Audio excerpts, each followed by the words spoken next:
Look at that. It's a freaking 4-second runoff between the Steves this morning for first blood. But Uncle Steve seems to have struck hardest. Look at that. Look at that. Right? Okay, so, Cameron, I'm glad you're wearing that t-shirt. Interesting story. If you Google right now, let's talk about that for just a second. We're going to be talking about Dog's Bounty Hunter today. And so that you know what we're doing. We're going to be talking about Dog the Bounty Hunter today because apparently he's about to bust Brian Laundrie. And it's actually a pretty interesting story. I wasn't going to give it a lot of conversation because of the just kind of pop culture zeitgeist nature of the story, but there's some developments that have my interest, and then Dog had to win the King Troll Award with this. Damn it. We got an update. We got an update that changed my rules. It was going to be so good. I was going to do the little reveal, and it's still going to be good. It's still going to be good. You guys are still going to love it. I know the suspense is eating you alive.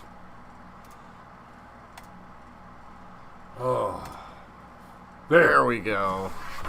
Dog the Bounty Hunter has apparently narrowed down the location of Brian Laundrie to this little island, and is flying banners around the island that say "Aloha, Brian Laundrie, Dog." So basically, he's taunting the guy and trolling him to try and flush him out. And I hope to God, Brian, that you see this video, because we're about to have an epic conversation on this particular topic.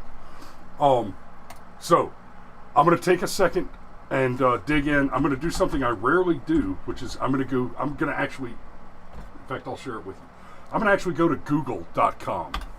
I tend to stay away from Google, but here's what I want you to see. The Brushfire Mind. If you Google the Brushfire Mind, right, we are... Oh, hey. Wow, we are the first result on Google. Our Facebook page, followed by... the YouTube, followed by Facebook, followed by our Twitter feed, and then the fourth result this morning is the Brushfire Mind on Designed by Humans. So, Designed by Humans, y'all can order the t-shirt on Designed by Humans, and we've got the regular logo, the Armed Wife t-shirt, which I don't know why they're showing it in that color. That's horrible. There. My wife is like my rifle. She is the rest of me. Right? You need that t-shirt, guys. Another popular favorite of mine. The enemy is filled with chewy nougat. You got your little run-over Antifa protester there. It's good stuff. And the original Truth Skull, the Brushfire Mind, because the truth should matter. And this shirt is definitely designed to be worn untucked with like blue jeans or shorts.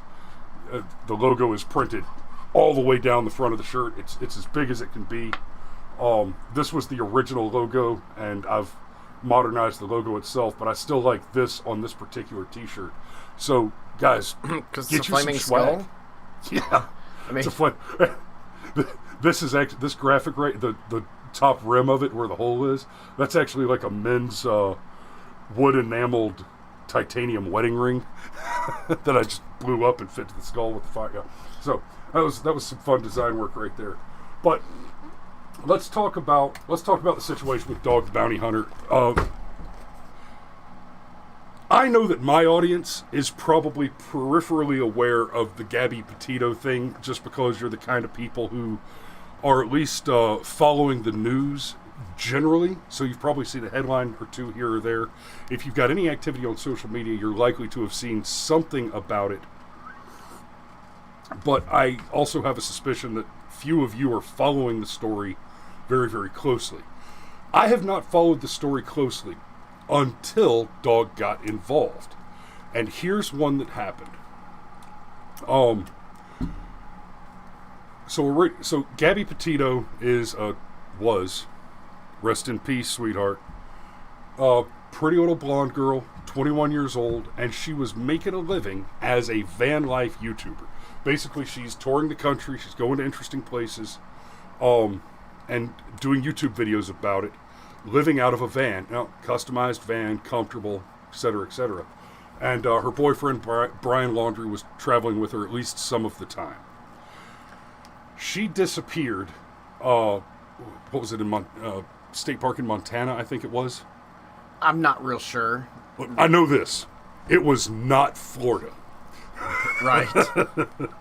So she disappeared while they were out. Another a YouTube family, van life family that they're homeschooling, touring the country, going to historic sites, all that stuff.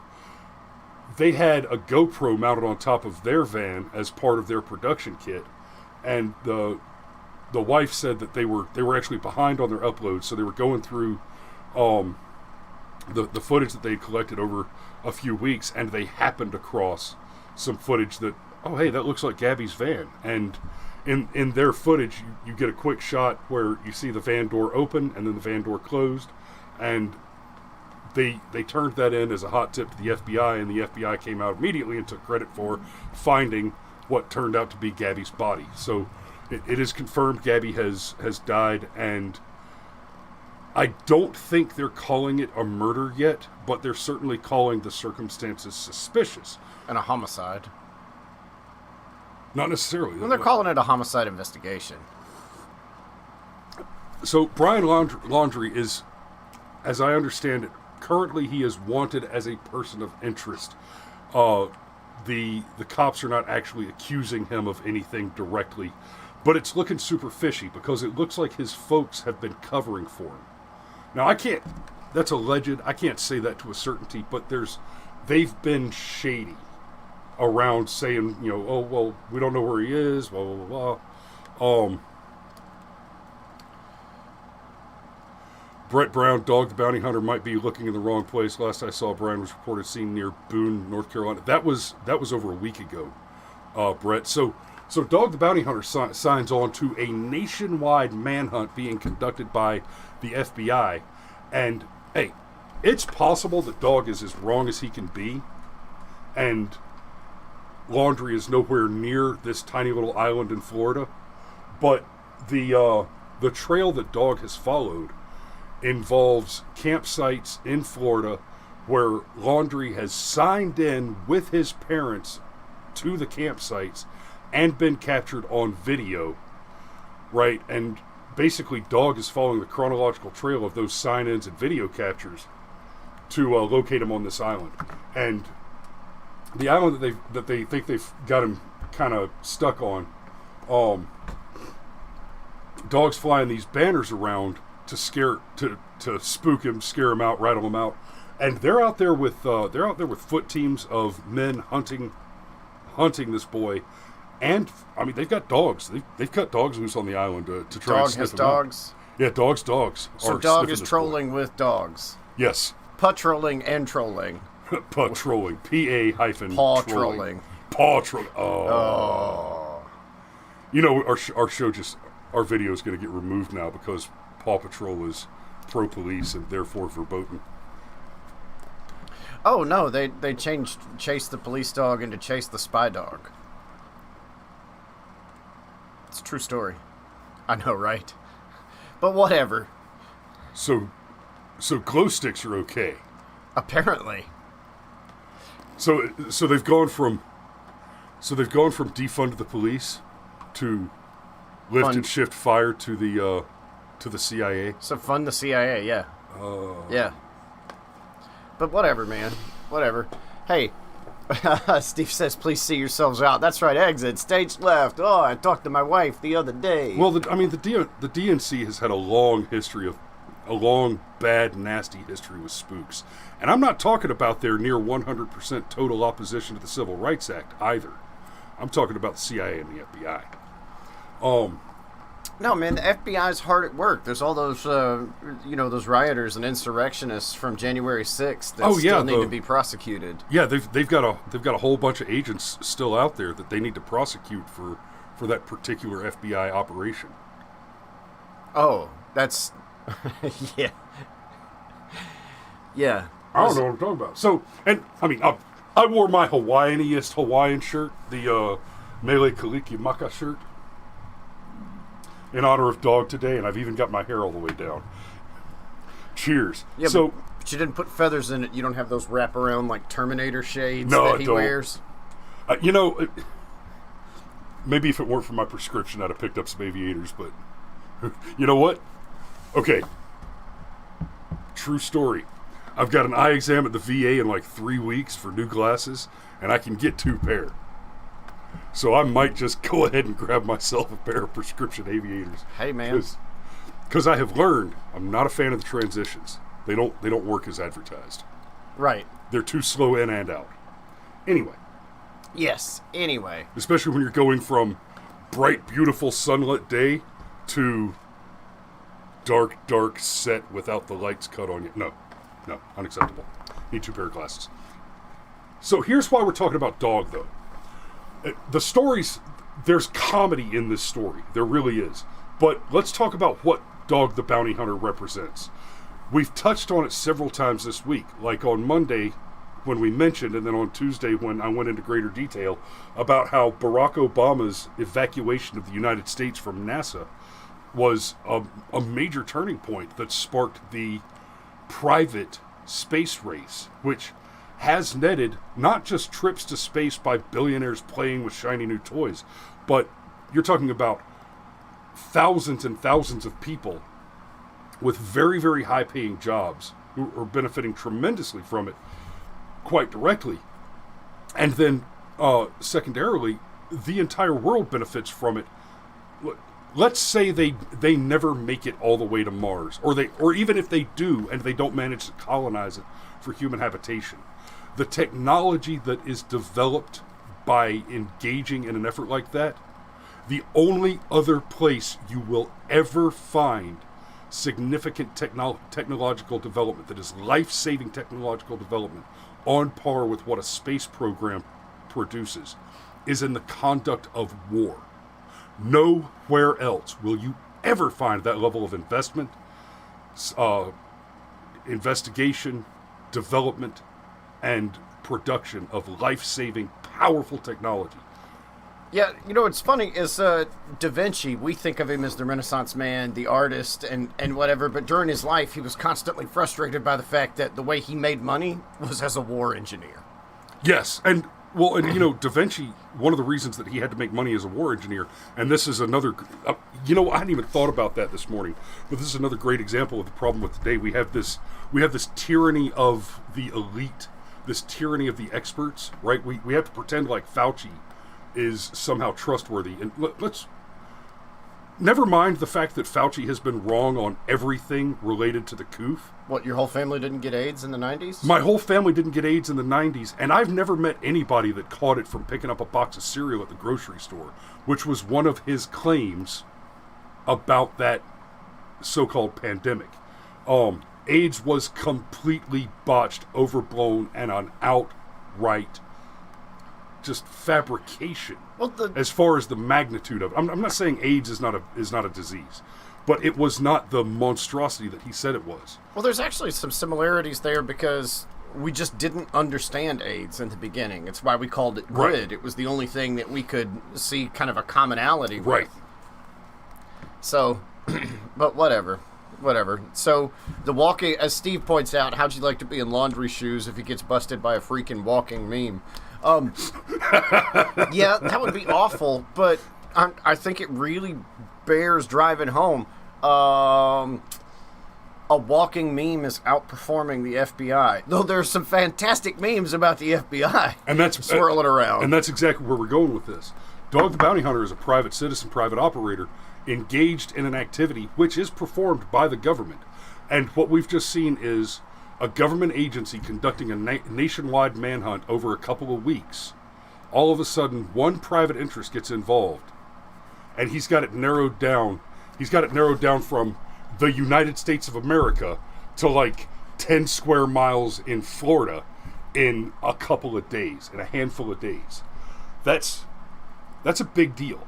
and just like I was saying about the space program on Monday and Tuesday and a few other things, there is nothing, and I mean nothing, without exception, to include military, police, and the construction of roads, not only that can be done better, cheaper, and more efficiently by private industry than by government, but rather than is currently being done better by private industry than it can be by government. Even the conduct of war. You know, you look at the wars in Afghanistan and all over the Middle East. We're using private contractors over there, and you hear about a private contractor.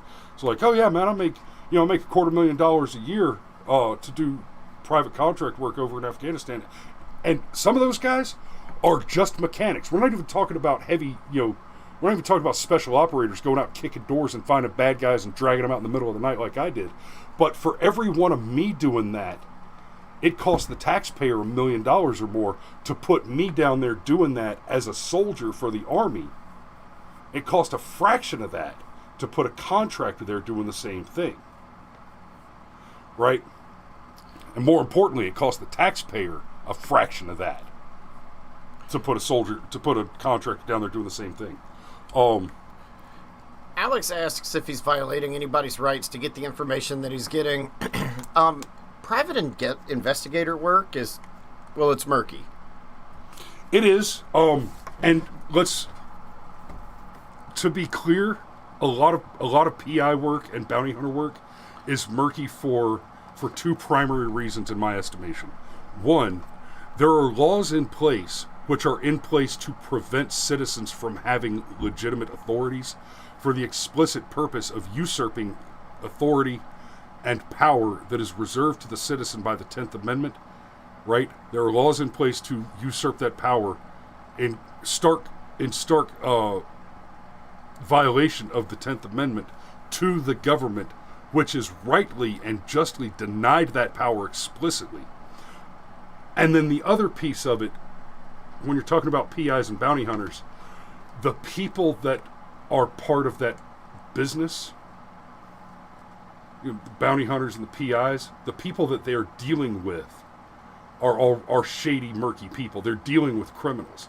So in many ways, it is like the conduct of war. You give me a Geneva Convention that says that that nobody's allowed to do X, Y, and Z. And it applies to exactly whom? Only the people that'll follow the rules. It's like gun control. The U.S. It only applies to the U.S. It's exactly like gun control. You take tactics and capabilities away from one side of the fight. It's no different than fixing a fight than placing a bet on somebody placing a bet against somebody who you have essentially paid to take a dive in the last round. Right? Right. Yeah, it's fine. We're good. We're gonna cut out just a little bit early this morning. Alex says, I imagine Chris unfettered could get better info than the FBI with their constraints. Brother, I can't go into that in deep detail. But I will say this. Before I ever worked in military intelligence or any other kind of professional investigative work, even now what I do is not quite, but borders on investigative journalism. Many years ago, I worked for a while as a title examiner, and it really is this simple. Without even touching the edges of violating anybody's particular rights, as long as I know which courthouse is in the county seat of the last place your known address was, I know where you are now. And that's before the spooky stuff. That's before the Army taught me how to hunt terrorists. Well, and let's be clear, the FBI... Yeah, Alex, that's a fair claim you've made there. The FBI obviously gets the damned information. They just don't do the right thing with it. Like that Pulse nightclub shooter, they had a file on him. The Tsarnaev brothers, they had... Hell, wasn't it like Russia was calling us going, well, these guys, they're spooky. And we are Russian. This we is think problem. they're spooky. The KGB called and said, we think these guys are shady. Yeah, but you're right. You're absolutely right. Same thing with the Marjorie Douglas Stoneman High School shooting. in Florida. They had a file on that guy. They had investigated him and said, no, there's nothing wrong here. And there was also a lot of stuff there where that kid had been in trouble with the law and at school and had basically been let off because the school had a program where it was trying to artificially deflate claims against the students to boost certain... It was some shady shit going on there. And that's another piece of it. I am a big fan of capitalism because profit motive is absolutely pure and morally correct. Pure profit motive, out front as the stated objective, is pure. Whereas when you start trying to pretend... This is one of my biggest problems with nonprofit organizations. You got a bunch of people being paid money to do things, and their explicit statement is, we do these things for not getting paid money. Non-profit work, just like supposedly altruistic government activity, is inherently dishonest on the face of it. And add to everything else I've detailed here, you cannot spend $1 in the government without spending $5 on administrative activities to spend that dollar. You have to pay a person $5 to spend a taxpayer dollar. And guess where that $5 comes from? It comes from the more than half of your income that is confiscated through taxes. By the time you've paid a federal income tax, a state income tax, sales tax, gas tax, vice tax, because who among us doesn't have a smoker or at least a glass of wine or a six-pack or whatever. Beer or whatever. Yeah. Yeah. So there's nothing the government can do that is not currently being done better by private citizens. Domino's is one of my favorite examples. Dog may be my new favorite example.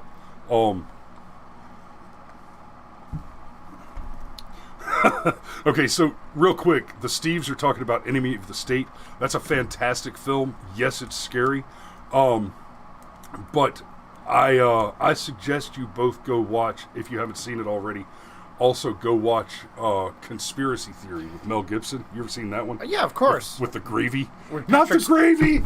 No gravy! And yeah, Patrick Stewart's the villain? Sign me up. Yeah.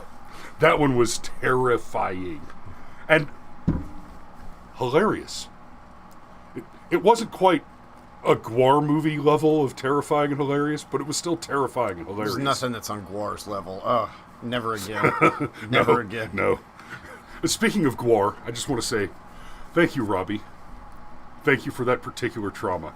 Scarring my eyeballs for life. Many a piece of my complex and largely violent personality. But we have a shoot. So, yeah, we have a shoot to do. So, we got to go. Y'all be safe out there. We love you. We'll see you tomorrow for Firearms Friday. Let's hope we got a good one. Let's hope it doesn't involve dog and laundry.